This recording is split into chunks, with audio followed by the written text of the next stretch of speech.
European Parliament in Brussels, and welcome to the Record Europe. On the programme this week, why some here at the Parliament are saying that the EU's new pact to balance budgets could actually do more harm than good. Also on the programme, how might the European Union use its new powers in the field of sport?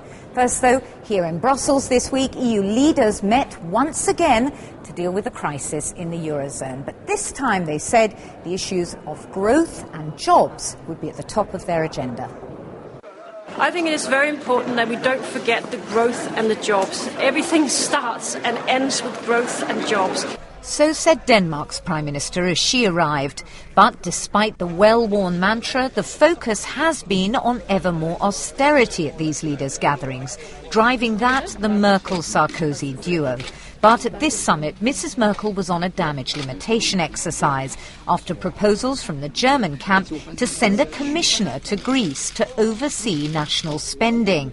That provoked fury in the Greek press. The To Ethnos newspaper thundered, "This German proposal must be treated as a hostile attack on Greek sovereignty, just like the Nazi attack of 1941. But the summit itself was a little more friendly. David Cameron found another ally in the Czech leader, who also refused to sign up to the EU's new fiscal treaty. But the British Prime Minister did drop his objections to letting the European Court of Justice police the new pact, with the power to impose sanctions on Eurozone members who fail to balance their budgets. But the growing lines of Europe's jobless are getting harder to ignore. Unemployment is at its highest since the euro was launched 13 years ago. The EU summit presented some suggestions, recycling around 82 billion euros of unspent EU money, kick-starting the single market among them. But debating the summit's outcome this week, MEPs seemed distinctly underwhelmed.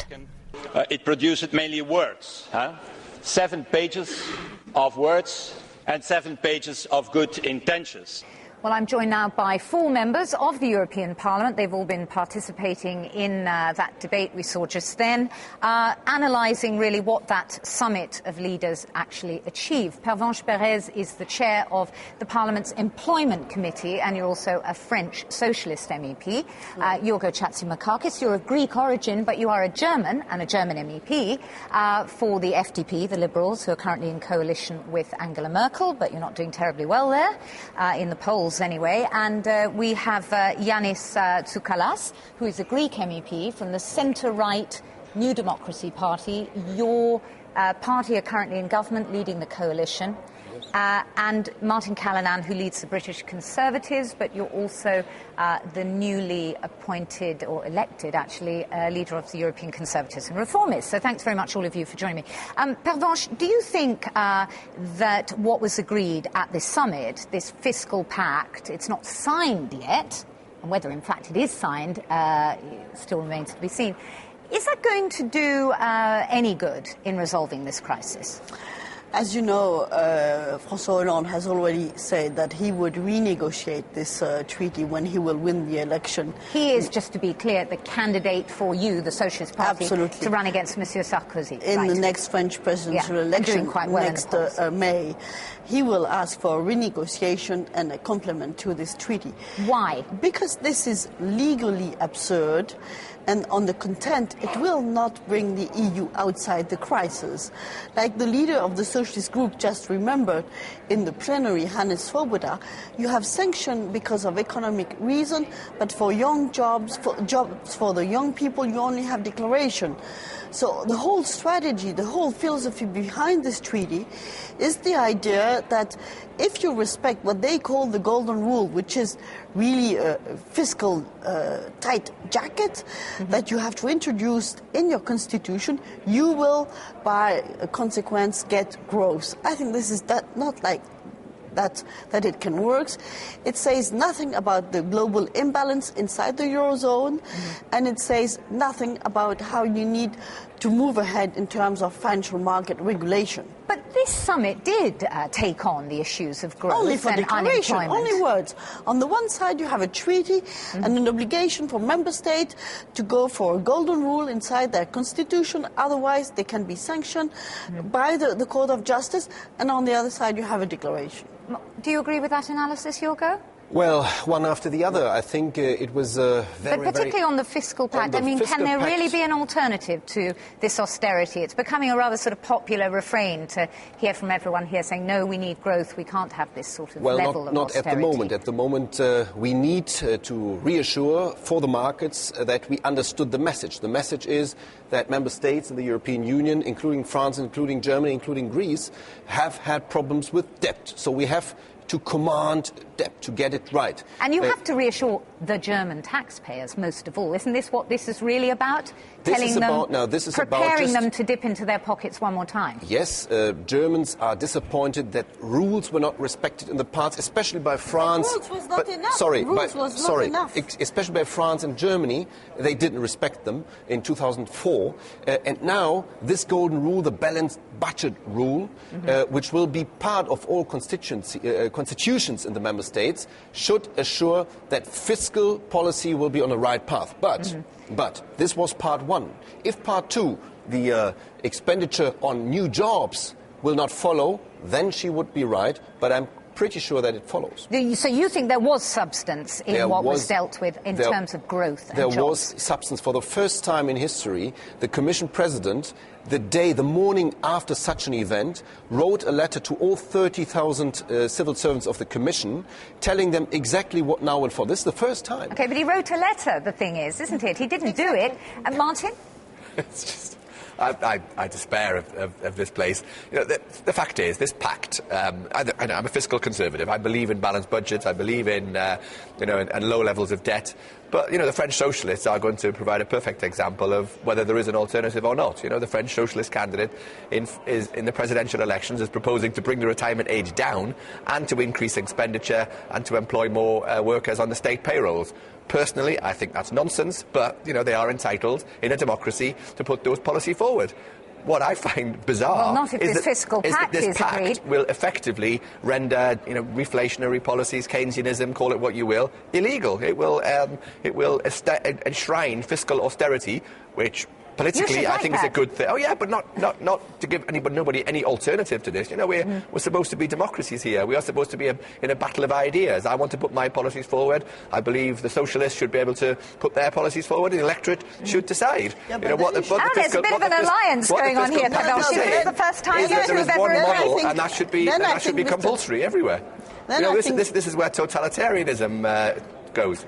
No, but then I think Mr. Callaghan should oppose David Cameron that allowed this whole treaty to be right off without him being on board. Of course, the conditions he had put were absolutely not sustainable and dangerous because he wanted to allow an opt-out on any fiscal regulation. That's just not true. That was just the condition for the negotiation. But ironically, by vetoing that, you have given yourselves, the elected members of the EU, less opportunity to actually amend this fiscal pact, Martin, by the British Prime Minister vetoing that treaty. Listen, it would have been more easy to effect it. He was entirely right to veto it. I think the whole thing is, even though it's good policy, it's a nonsense to put all these things in everybody's constitutions. The whole point about it is that this is going to do nothing to solve this crisis. It's not going to make any difference in the short term to this crisis. But that's... the solution is very simple. Some countries should leave the euro. Greece should certainly leave the euro, probably Portugal, and you then might have an opportunity to save Spain and Portugal, provided you then put in place policies to restore their competitiveness against Germany. What do you think when you hear people like Martin Callanan, Iωάννη Tsukala advocating that you should leave the euro? I mean, what would that mean for your country? Well, it's a mixed state of feelings. I understand that seen in an historical perspective, in the European Union we see the pains of the labor towards a confederation. The Americans did it by a civil war, a bloody civil war. We are doing that fiscally. I do fear the separation of the North and South, which might as well end up in a cultural redefinition of Europe. Either Europe starts from Greece or it starts from Charlemagne.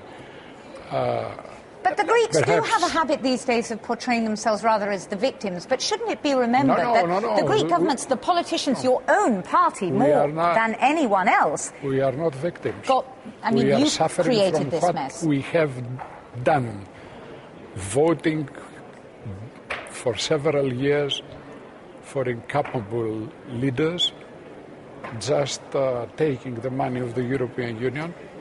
But I think this is a very important point, because I think... Very briefly, Pervenche and then Martin. That is their decision to make. Yes. There's been some mistake in Greece, everybody knows, also by the government you supported, which is the conservative government.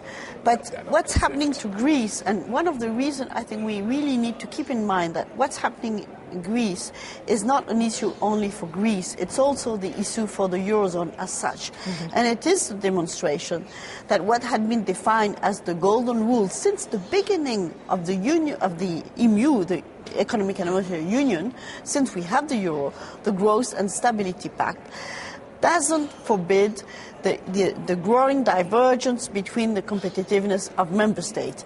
And to tighten this rule will not solve the problem. So we are still going the same logic that has failed. This is why we need another pact that was made of good governance, responsibility and growth, just like our candidate François Hollande is proposing. Let's move on slightly just onto this issue. I mean, this proposal by the Germans, as it was described, who exactly, we're not quite sure, but that there should be some kind of a commissioner put into Greece with the power of veto to oversee the budget. You, Yorgo Chatzimarkakis, as an MEP of Greek origin, but a German citizen, how did you feel about that? Did you feel the kind of fury of the Greek citizens, the Greek press, the Greek politicians, It hurt the Greeks very much. It was a paper of the German Ministry of Finance. Unfortunately, it was the Vice-Chancellor who gave a face to it and said, yes, our patience is over. We need somebody like that. The reaction in Greece, and I can understand that, was furious. People were furious against it. Why? Because Greeks have already lost several times in their modern history their sovereignty on their budget. 2 times already. They had problems with that. And so this was a very unhistoric act. So Greeks reacted, and no member state supported this position. And fortunately, Mrs. Merkel, the first thing she did, coming out of her car when she arrived here in Brussels, said, this is a discussion we shouldn't have, and we shouldn't have it. Should there be a commissioner like that, then for all of us, then also for the Germans, who had the highest net new debt in 2011, last year, the last 20 years. So also for France, also for Germany. No problem with that, but not for a single country going against the dignity. But there's a wider issue here about the whole role of Germany in the EU at the moment, isn't there? I think this is a very big challenge, the question of sovereignty. Do we share it? And then we are all equal regarding this sovereignty. Absolutely. But then you need to be in a real democratic system. And this meal you need to increase and to really foresee how you will have the European Parliament and national Parliament associated to the political economic choices. The difference between, for example, your definition of democracy, though, Pervenche, and perhaps Martin Callanan in this process, is that you believe that the involvement of the European Parliament automatically makes it democratic, and you don't necessarily go along with that. Is that right? There's no democracy at a European level. There is only a democracy where you have a demos, where you have an ability for everybody in Europe to say, I am prepared to be governed by somebody from another member state, or I am prepared to contribute financially to another member state. Martin, if you think there's no democracy and you don't have that. Let's be frank level. about it. The reason that we have all of these problems is because what many of us foresaw at the launch of the euro, there is no desire, frankly, among the northern European states to pour loads of money into the southern European states. And that is what's required to make the euro work. Now, I have great sympathy for everybody in Greece, and by no way am I telling them what they should do. I think that is their decision to make. I can give them advice also. But the euro was a historic mistake unless there is the desire of taxpayers in northern Europe to put lots of money into southern Europe, and I just don't believe that exists. Briefly, Yorgo, then I want to hear from Yanis again. I'm very sorry to correct you. The money flows not from the north to the south. At the moment, it's from the south to the north. The net win of Germany in this crisis with the interest rates was 45 billion euro in 2 years. So a lot of money went to Germany. The Germans have a high interest in that Eurozone because they are the net winners, and we should say that. I'm a little bit fed up that nobody clearly says it. And I think in such a situation, it's not just. It's the right way to do to balance this a little bit. But one of the people not saying it are your own politicians in Germany, actually. I know. I blame them for that. In Germany and here and also in Greece. They have to say not just in Germany. They have to say the truth. And Finland. Yeah, but the Germans are the ones who are going to have to pay. But the Germans are really the net winners, and they have to say the truth to their voters, and they don't, and that's wrong. Yanis, can I ask you, do you think that possibility that is being discussed more and more, people like Martin bring it up regularly, that Greece could or should or might leave the euro, is that damaging the prospect of growth in Greece, the willingness to invest? I don't think, either you believe it or not, that Europe can live without Greece. It's not a nationalistic view that the whole idea of Europe lies not in the very far away Greek ancient civilization. I will not come to that. Is a mixture of mixed worldviews in which the Greek worldview has a place. And I don't think that Europe can survive without the diversity, both cultural, human, and production-wise, without We're not talking about leaving the EU, we're talking about leaving the single currency. Remain a member of the EU without being in the euro. It might have escaped your knowledge, but there are lots of countries in the EU without they're not members of the euro. Whatever and David Cameron and Mr. Callaghan think, I think there's no chance that the EU will survive if the euro doesn't survive. It's now much too much interlinked, and I think some citizens of UK know something about this. When it goes to Greece, I think, answering your question, I think it's really a false debate to imagine and to let it think that you could have Greece going out the euro and the euro not being completely destroyed, because the day you kick off Greece out of the eurozone, the market will go to the next one. I mean, I'm a socialist, I'm sensible, I'm responsible. I know we need to have sustainable public finances, but we will not get it right with this treaty. This is politically completely impossible because it put us on the wrong track. But on that note, we must leave it there. Let's have a look now at what else has been going on here at the European Parliament, where MEPs have been meeting for a short session. The European Parliament voted through a call for a clearer EU-wide policy on sanctions. Earlier this month, the EU agreed an oil embargo on Iran over its controversial nuclear programme. Iran shows that the European Union will want to use sanctions quite often to achieve legitimate policy goals. Our argument is apply these sanctions not only against the trade interests of the country, but against the individuals who run it. Meanwhile, the EU's foreign policy chief, Cathy Ashton, faced questions from MEPs in a special debate. She said on ending the deadlock on Syria in the UN Security Council, efforts were intensifying. Our delegation in New York, coordinating with all member states but working very closely with those Security Council members from the European Union, are pushing every day, every hour with Russia and with China. And a demand to keep better track of the money the EU spends on humanitarian aid was supported by the Parliament. MEPs say when money's passed on to international organisations like the UN, it should also be audited by the EU.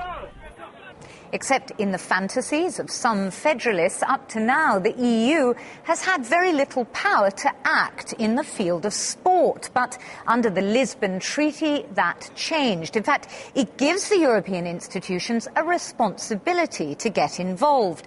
This week here at the European Parliament, MEPs have been debating and voting on what might lie ahead. A majority of MEPs welcomed what the European Commission says are plans to help EU countries respond to challenges like racism, violence and doping in sport too. The new policy will also cover funding for community sport and big sporting events. But what's attracted some anger is a suggestion in the Parliament's report that national sports teams could also wear the EU flag and that it's flown at major sporting events. So to talk about this, I'm joined by three people here at the Parliament. Zenon Severis has come over from the European Commission. You're in charge of sport policy, aren't you, in the cabinet of the Commissioner Vassiliou, who deals with sport. Emma McClarkin speaks for the British Conservatives here at the Parliament on these issues of sport, on the Culture Committee. And Ivo Bellet is a Belgian Christian Democrat, speaking for the centre-right on that same committee as well, on sport and culture. Emma, first of all, as we said, the thing that really generated heat in the media and the thing that you're concerned about as a delegation is this mention of flags.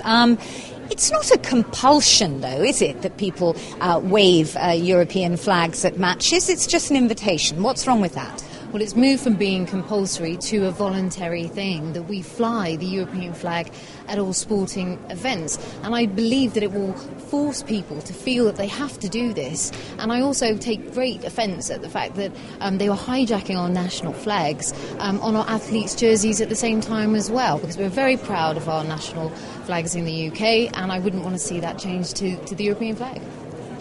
Let's be clear. Are we talking about replacing the national flag with a European flag, Ivo Bellet? You support this idea, do you? Yeah, of course. It's such an innocent proposal. It's just a suggestion by the rapporteur, which we support in order to display next to the national flag the European flag. And it's not compulsory. It's voluntary. It's a proposal. For instance, in the London Olympic Games or at the Brazil World Cup. I think it's an excellent proposal, and it's a pity that it's dominating this report, because it's just a tiny thing out of a really important report. Zenon, did this idea come from the European Commission? No, the idea is an initiative of the European Parliament, the suggestions from the European Parliament.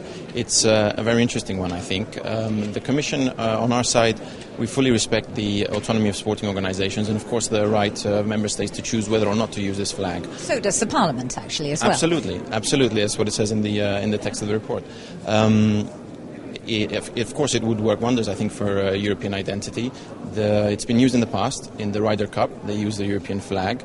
And going beyond sport, I think many heads of state even use the flag next to their national flags when they make formal addresses. So I don't think it's something particularly strange, and the Commission would fully support the idea. It is a wasted opportunity to focus on this in sport. What we should be doing is not focusing on how it can build a European identity through using sport, but where it can actually add value, and that's what is really sad about this report. All right, well, let's talk about that, because whether you agree with them or not, there is a lot in there. Where, Ivo Bellet, do you think the EU can most valuably add something? I mean, we've spoken before on this programme about sport, but until now, the EU really didn't have much power to do anything. Yes, now within the Treaty of Lisbon we have a new paragraph, Article 165, is about sport, about European dimension of sport. And sport does have a European dimension, whether you like it or not. We need the European level playing field. When we talk about players, agents, activities, then we talk about a global dimension, certainly a European dimension. When we talk about the fight against match fixing, about betting fraud, about the fight against doping, that's about, we can do it most efficiently, most effectively on a European level. When we talk about good governance of the governing bodies of UEFA, of FIFA, how can we do it on a national level? We have to treat it on a European level. We have to try to coordinate, not streamline, but try to coordinate the national legislation. We're not talking about European legislation. We're talking about more coordination, more harmonization of existing national legislation. A better coordination leads to a better policy towards professional sports. That sounds pretty sensible, Emma. Doping, match fixing, a better transfer system, that kind of thing? But it is focusing mainly on professional sport, and what it really should be doing and where it can really add value is at grassroots level and helping volunteers that run community sport that most of the population, most EU citizens get involved in, and not focusing continually on professional sport. Okay, I mean, so it might well do that as well, but do you not think that there is a role to tackle these very serious problems like doping, for example, like hooliganism, in coordinating, as Ivo says? There is a role for it in regulating it on doping, for example. What I object to is the fact that it wants its own seat around WADA, when instead of individual member states joining, it's going beyond the competence that it has as the European Union in order to do that. But it needs to really refocus on where its priorities are and what it can actually achieve. Do you accept that? Because you at the Commission are the ones kind of framing this legislation and will be over the next months. Emma seems to be suggesting you're in danger of overstepping your competence. I don't think the intention is to overstep our competence at all. I think the approaching the European dimension of sport is twofold.